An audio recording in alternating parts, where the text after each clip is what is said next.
Hey everybody, it's Steve. Just getting together here. This is our Tuesday call, which is going to be our off-market call from now on. We'll do off-market, on-market deal analysis Tuesday, Wednesday, Thursday.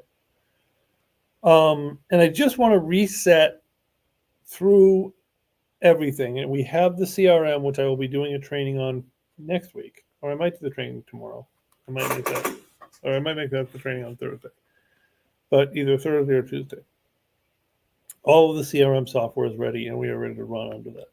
So, a lot of what we're going to talk about here today, the steps to it will change a little bit when you start filling it into the CRM. Don't I have an itchy eye here?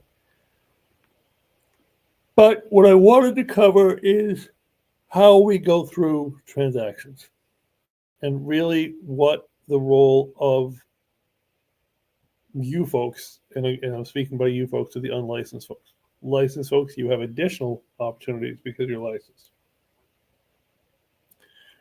But how you look at and what you look for, okay?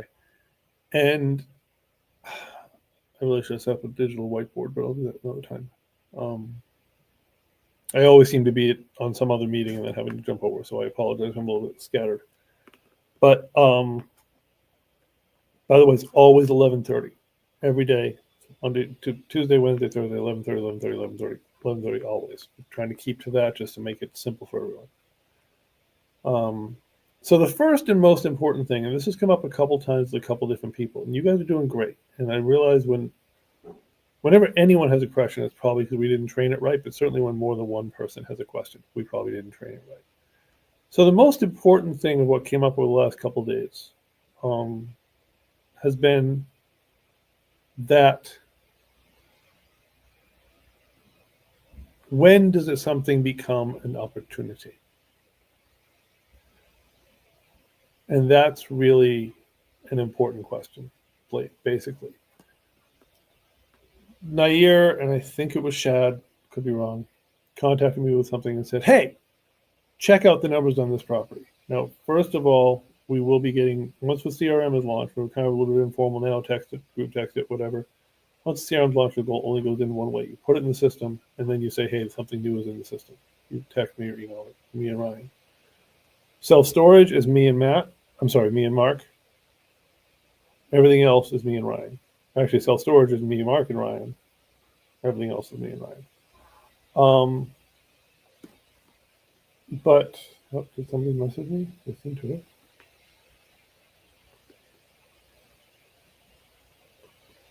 Oh, yeah, that would probably help. Let me. I realize some people don't have it built into their phones where the StreamYard link is.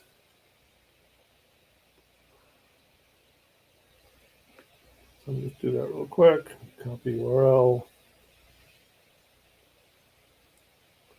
It's been a while, so we'll do that.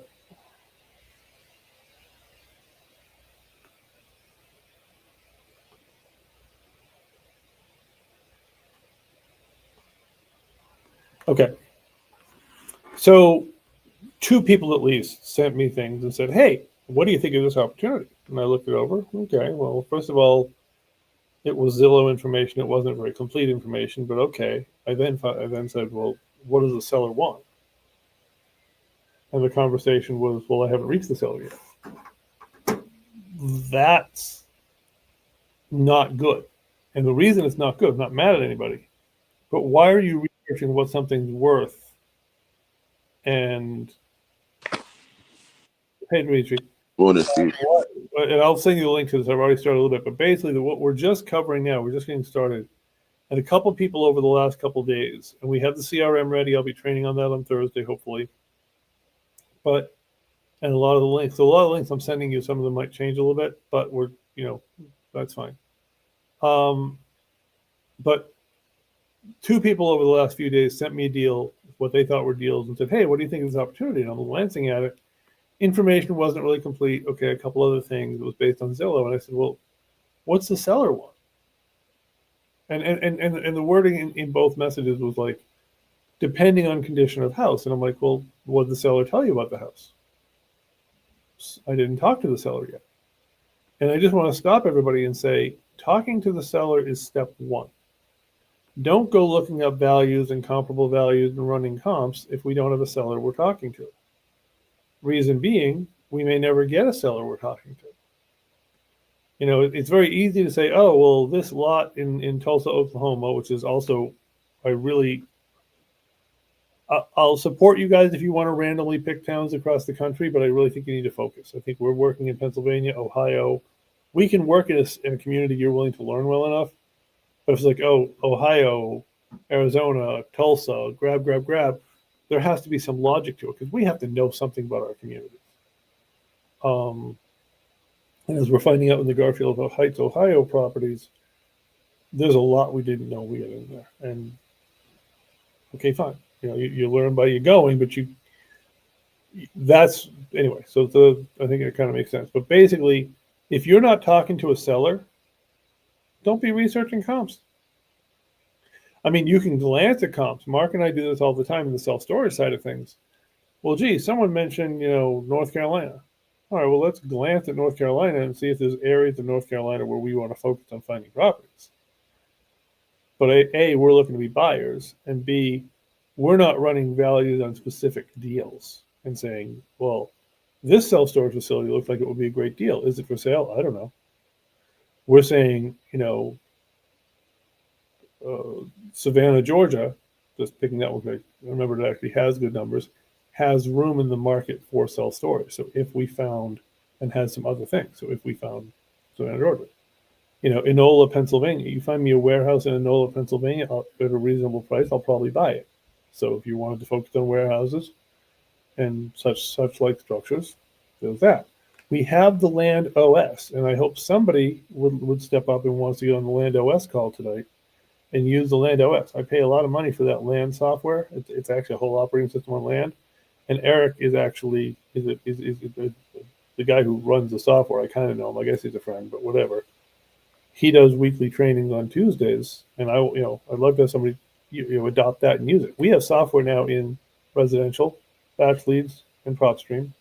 We have software, Crexy, and something else in StoreTrack in the commercial and storage thing, and we have softwares in the lands area. So we have three major areas: commercial, land, and self-storage. Commercial, land, self-storage, and residential, that we have pretty good, powerful software. But the operating steps for you guys, and I'm kind of going backwards here, is whether you're calling a list, whether you're driving for dollars, whether you're whatever else it might be, you are starting with getting a motivated seller on the phone. You're starting with getting someone on the phone that wants to talk about property.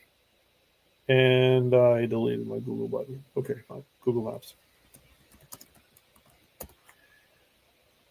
So when we're looking at driving for dollars, and I'm going to talk a lot about self-storage. I'm not trying to steer you towards self-storage. It's just an easy thing to find from the air.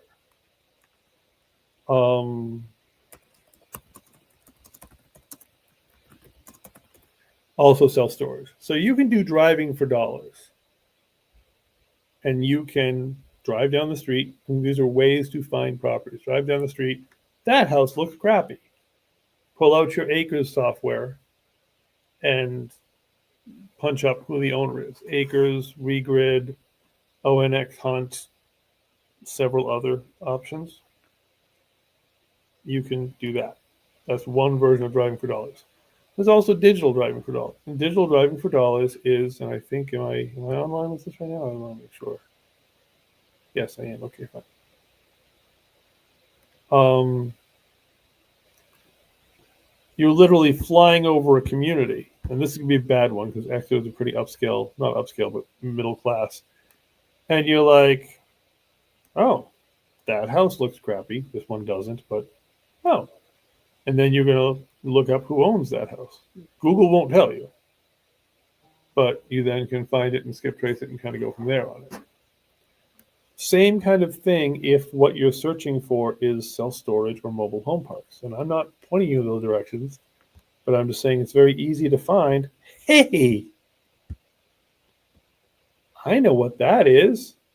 That's pretty clearly a bunch of mobile home parks. Well, a bunch of mobile home units.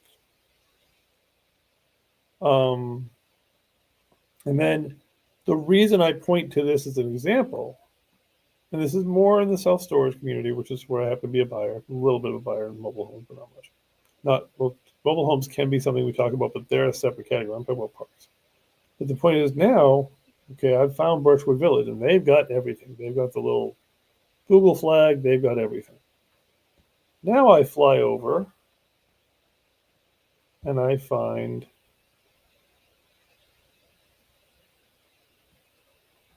that's Carbon Road was, and I'm not gonna, of course, I'm not gonna find it now.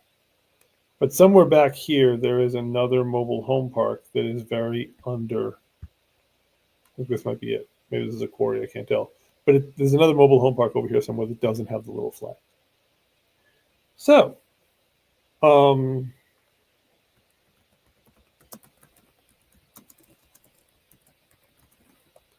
I'm going to use this as another example. Self-storage in Oneonta, New York. Oneonta is a market I would love to buy self-storage in. And so you could, and again, I'm not pushing you to do this. I'm just saying an option would be, if self-storage was a sector you wanted to do, you can do digital driving for dollars by flying over and looking for things that look like self-storage buildings. And then look for things that look like self-storage. Oneonta is great because they have a lot of self-storage facilities that are poorly run. They don't have websites as an indication of a poorly run facility. Some of them might not even have the Google Drive. So when you're looking for a business like a self-storage or a laundromat or whatever, if they don't have a Google Doc, they're poorly run, especially a self-storage. So you can use digital driving for dollars. So you have physical driving for dollars going down streets and saying, hey, the digital driving for dollars, which is either looking for self-storage facilities, well, that looks like it's suspiciously looks like a self-storage facility. Or in the residential world, and of course, I'm not finding something that looks crappy and overgrown, but oh, look, that one looked crappy and overgrown, and it does. We can show you how to skip trace it. So that's two ways of getting seller leads to get. We also have batch leads, which we can get you guys a password to. And like it's like a prop stream. You can go in and you can download lists, and you can, go from there. I won't kick off whoever's using this particular login, but you can download lists and you can call the list. Batch Leads has a dialer. Batch Leads even has a CRM. We are also using another CRM, but the point is we have the tools. We have Craxi Intelligence, which is the back end of Craxi. We may be switching that to a different software. But the point is we have the tools. So your primary role, the first step in any wholesaler's world, is to find the how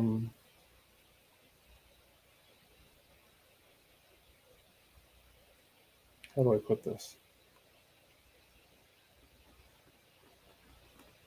To find the seller. Sorry, my brain just locked up there. To find the motivated seller. So that is really what we're looking to have people do. That's the first step. And when you get a motivated seller, when you get a seller willing, you get a human willing to talk real estate, until you're comfortable with the questions, dial us in. Call me, call Ryan, set up an appointment with us, get us live, do a three-way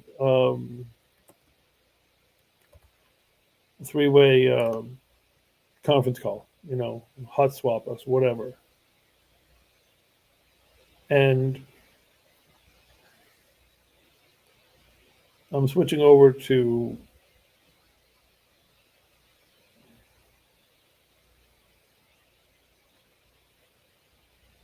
questions.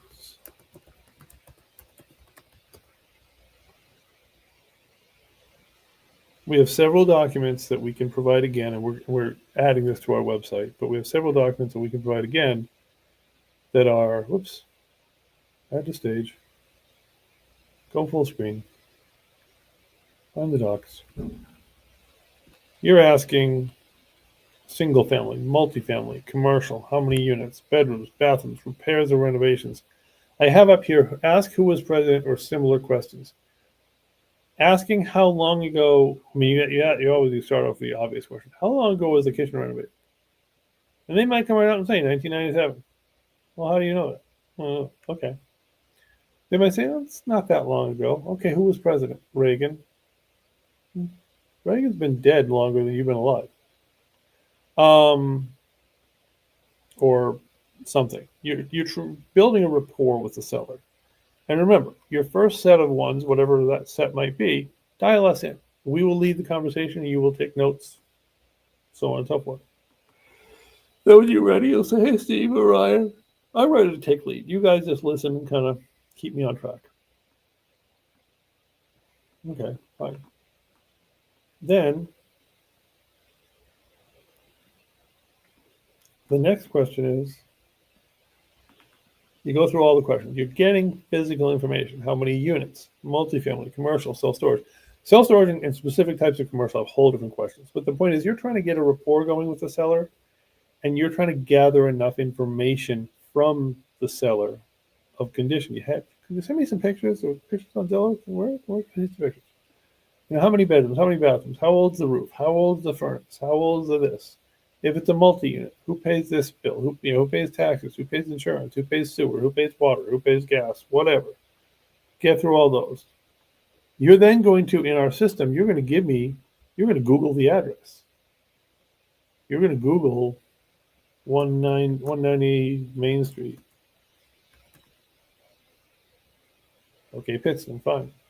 And you're going to give us this link of everything Google came up with. And you're going to give us, well, if this happens to have one, you give us that too. You're going to give us the Zillow link, give us a Realtor link. There's a separate space in the CRM for just about everything. And if there's not, we'll make one. We want links to everything. And you're going to look at these links. You're going to say, oh, well, of course, 109 Main Street Pittston's a bad idea, but whatever. The point is, then you're going to look at the pictures of the property, look at whatever's out there. And that's how you're going to gather your knowledge for us. Because when we talk about the property, we're going to be asking you, hey, what'd you learn about it?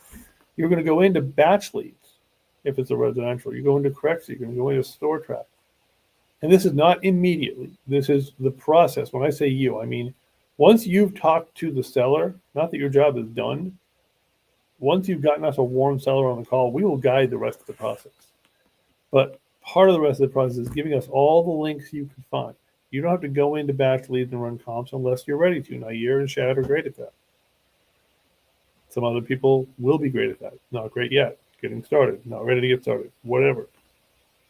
The point is, you're our front of the funnel to get people in, and we'll show you how the rest of the funnel works. And literally, when you think of this business, think of it as a funnel. You put a lot of sand in the big end of the funnel. And unlike a funnel, the sand doesn't all come out. Think of a funnel, but think of a funnel made of a screen. So not all the sand comes out the bottom in a nice, neat stream.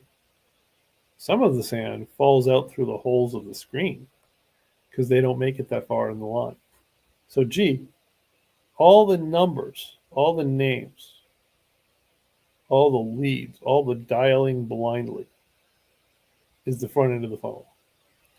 Then a lot of them are going to fall off because you don't even reach somebody.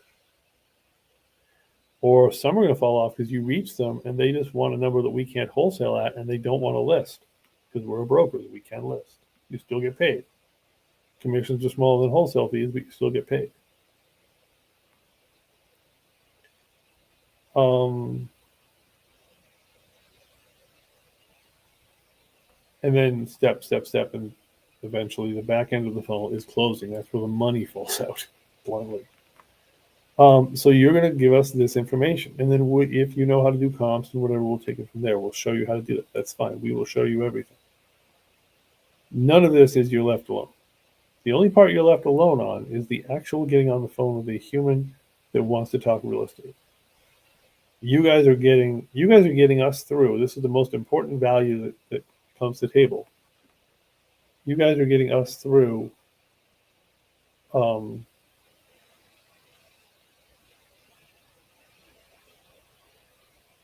You guys are getting us through getting hung up on, getting no answers, not getting interested.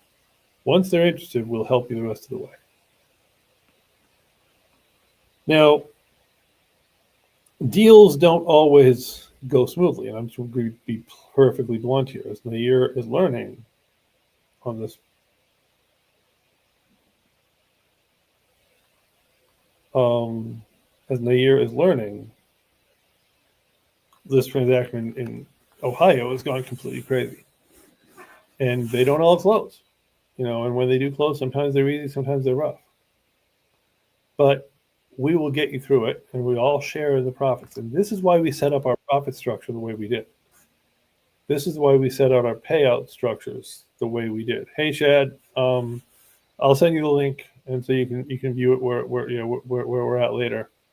But I was just kind of covering the last part. But this is where the payout structures are structured. What we did in this one, Shad, by the way, is we kind of took it from start and said, hey, this is what we, this is when you talk to a seller that's ready to talk. That's really where this process starts. Because a couple people, and I forget if you were one of them, I'm not sure, sent us things this week and said, hey, what do you think of this deal? And I'm glancing at it, and I'm like, okay, what did the seller say? Oh, I haven't reached the seller yet. If you haven't reached the seller, don't run comps. That was, and then what the process is. So to recap the process, you are going to go and do driving for dollars or buying lists or using VAs or whatever your method is, and we will help you with that. We have postcards, designs. We can help you with a lot of things. And Demetrius, let's regroup in about an hour so we can talk more about, because I know you mentioned postcards last week. And guys, the most important thing here is if you send something over and we don't respond quickly, bug us, text us, call us, whatever. Because so much is going on here that if I forget something, if I miss something, I'm bringing a VA on, but whatever. Don't be like, oh, I sent you that lead last week and you guys never called me back. Don't let that happen. Because leads are they're like fresh fruit that has been cut open. They die quickly because they move on to the next person. They don't get service, they move on. So anyway, but you can do driving for you. So all of this is saying that deals, nothing is paid until you're closed. But the reason we've structured our payout structure the way we have is like, okay, if you're saying, hey, I just want to get you on the phone with a warm seller and never hear from it again until a check comes out the other end. That's worth less than doing what Nair has done on this Ohio thing, has stayed as much involved as he could get. Nair, sorry, Ohio went nuts and so much of it happened without you being involved, mostly because it's just gotten confusing. It wasn't like we mean to leave you out, but we're trying to figure a way to make that better. But the point is, you stay in, you get the full amount. But it gives you the option of saying, hey, you know what? I can only go this deep on this one. I just don't have the time to go fully deep. That's your option, not mine. I'm not turning the valve off. You're saying to me, hey, all I want to do is this. All I want to do is post ads for sale. I want to be the distribution guy, whatever. But where we need the most help, frankly, is getting the on board and then being the transaction coordinator, which is where we drop the ball and need to be better next time we keep Nair in to make sure things move forward. So anyway, any questions, Shad? Anybody, any questions?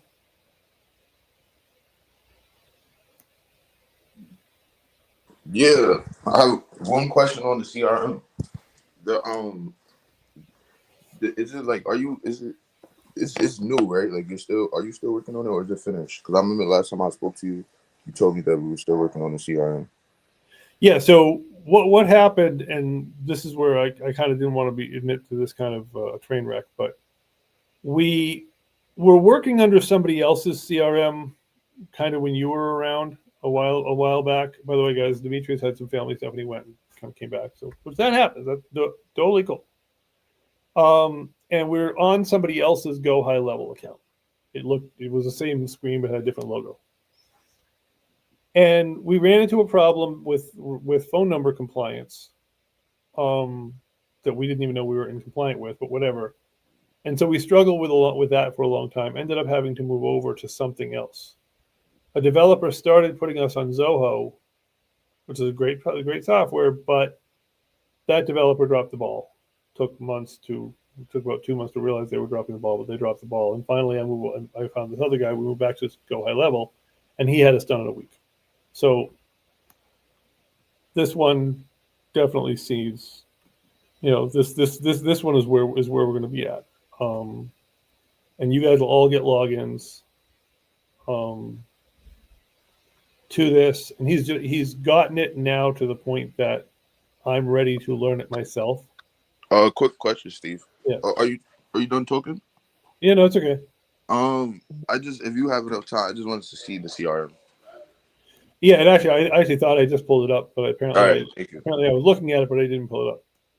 So yeah, so that's why when I was saying the logo in the upper left, I thought you guys were seeing it. Are you seeing it now?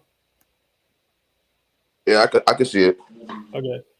Yeah, so this is all set up, and I'll be doing a tour on this probably on Thursday, and because I'm just punching around because I don't even know it yet. He just finished it like Friday, I think, or got this phase 1. He's got several phases coming. What will happen in here eventually, probably in the next month,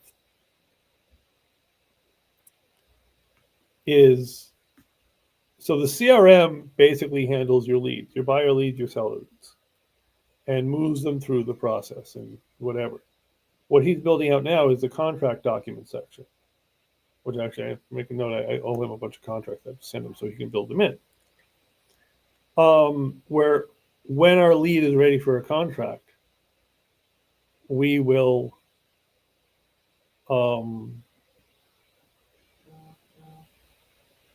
this software will develop the contract. You and I will work together to trigger the software to develop the contract. It'll get signed in this software. It'll be received in this software.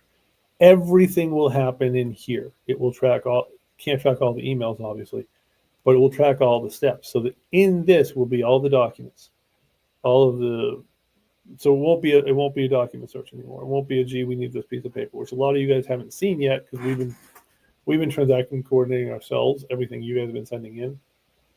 And it's getting to the point where that's not logistic. But everything will happen in the software. It will also have calculators. So when you enter the information on the deal, it will then back calculate. Right now, we do, of course, it always does that, doesn't it? It always seems to open up in my wrong Google account. Right now, we have spreadsheets for this. This one happens to be the rental spreadsheet. You enter the data here, and here's our basic flip calculators. Here's our rental spreadsheet. All of this will eventually be in the CRM. So when you enter the data, it'll then do the math. And I want to be clear, you guys don't make the offers. You may send the offer with our approval, but we're responsible for making and deciding the offers. We'll decide them with you. We'll show you why. We're not hiding it. But legally, from a liability standpoint, I can't be like, oh, well, if the CRM says this is the offer, go ahead and call them. No, because the CRM may miscalculate something. We might see something. We might want to go up, might want to go down. Mark and I are on a self-storage property deal that we're trying to get under contract. And, my math came in at 1 million even. Mark's math came in at 1,000,001. So we split the difference and call it 1,050,000 or whatever we called it.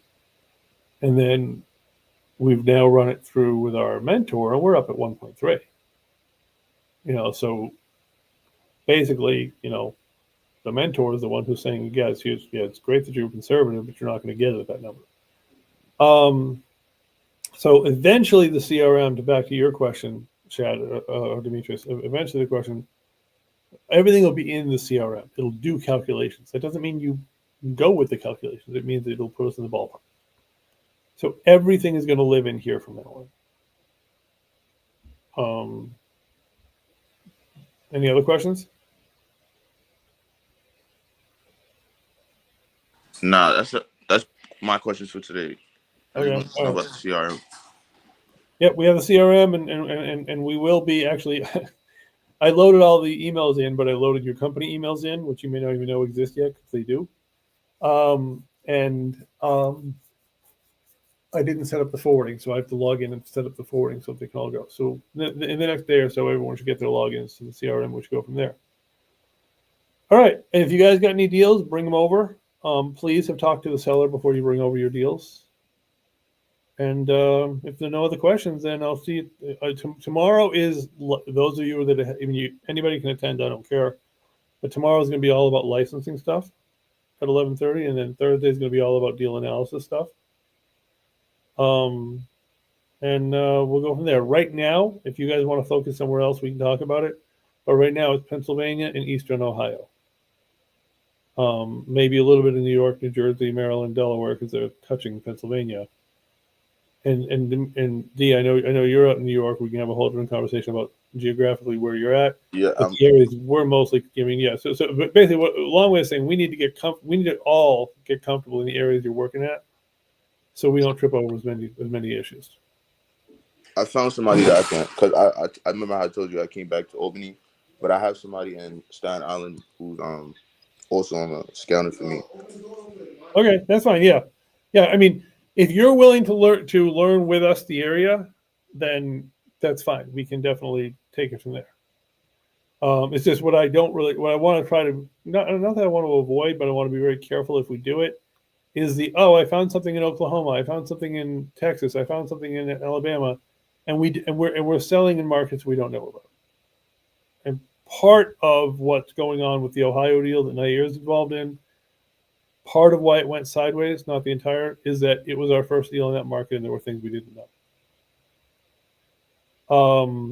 So, we want to make sure we bone up on a market. And, we did it thinking we knew the market, being comfortable with the market, but then you always find out crap. And the problem is some of the crap you find out with can be very important. So we'll regroup and we can talk later, hopefully later today. I just want to get this other Ohio thing under control because it's gone sideways. And we'll go from there. All right, guys, everybody good? Tomorrow, 11:30 brokerage call. Thursday, 11:30 deal analysis and general stuff. Anything else, feel free to reach out to me before then. Thanks.